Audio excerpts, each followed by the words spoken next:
समय राजनीतिक गलियारों में मायावती की चर्चा जोरों शोरों से हो रही है, लेकिन ये चर्चा किसी चुनाव की नहीं, बल्कि मायावती के भतीजे और बीएसपी के नेशनल कोऑर्डिनेटर आकाश आनंद के शादी की है।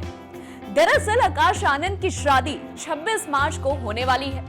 अब आप सोच रहे होंगे कि आखिर देश में कई राजनीतिक परिवारों में शादी होती है, लेकिन इतनी चर्चा किसी की नहीं हुई। तो फिर इस शादी में इतना खास क्या है जो शादी की चर्चा राजनीतिक गलियारों में जोरों शोरों से हो रही है?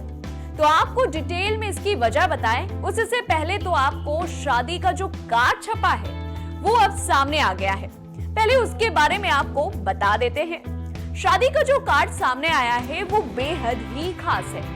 आकाश आनंद की शादी पूर्व राज्यसभा सदस्य और मायावती के बेहद खास रहे अशोक सिद्धार्थ की बेटी प्रज्ञा से हो रही है। आकाश प्रज्ञा की शादी के कार्ड में महात्मा बुद्ध की तस्वीर को विशेष स्थान दिया गया है। वहीं शादी के कार्ड में सबसे पहले बीएसपी सुप्रीमो मायावती का नाम दिया गया है।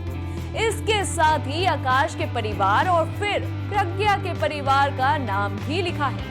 आकाश प्रज्ञा की शादी के कार्ड में महात्मा बुद्ध की तस्वीर को विशेष स्थान दिया गया, लेकिन कार्ड से ज्यादा तो चर्चा अगर किसी की हो रही है तो वो है गेस्ट लिस्ट की, क्योंकि शादी में किसी भी दूसरी पार्टी के नेताओं को आमंत्रित नहीं किया गया है। अगर गेस्ट लिस्ट की बात करें तो 26 मार्च को गुरुग्राम में होने वाली इस शादी में बीएसपी के वरिष्ठ नेताओं, सांसदों, विधायकों, प्रदेश अध्यक्षों और जिला अध्यक्षों को आमंत्रित किया गया है। लेकिन अगर सबसे ज्यादा चर्चा किसी गेस्ट की हो रही है तो वो है माफिया से नेता बने और यूपी की फूलपुर सीट से पूर्व लोकसभा सांसद अतीक अहमद की पत्नी शाइस्ता परवीन की, जो इन दिनों फरार चल रही हैं और यूपी पुलिस उनकी तलाश कर रही है।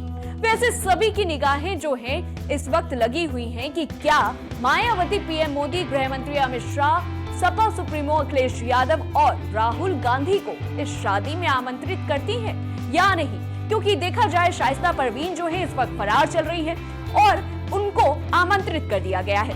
अब इस खबर को लेकर के आपकी क्या राय है, हमें कमेंट बॉक्स पर बताइए। तब तक लिए देखते रहिए पॉलिटिक्स जंक्शन।